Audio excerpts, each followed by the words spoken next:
சொக்கநாதன் பெற்றெடுத்த பிள்ளையாராம்.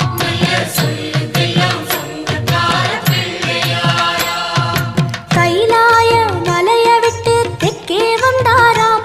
இந்த பிள்ளையாரு பட்டி கண்டு இருந்து விட்டாராம்.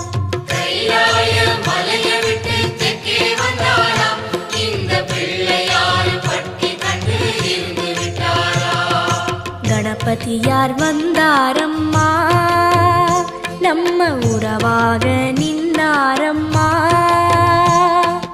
கணபதியார் வந்தாரம்மா, நம்ம உறவாக நின்னாரம்மா. சொக்கநாதன்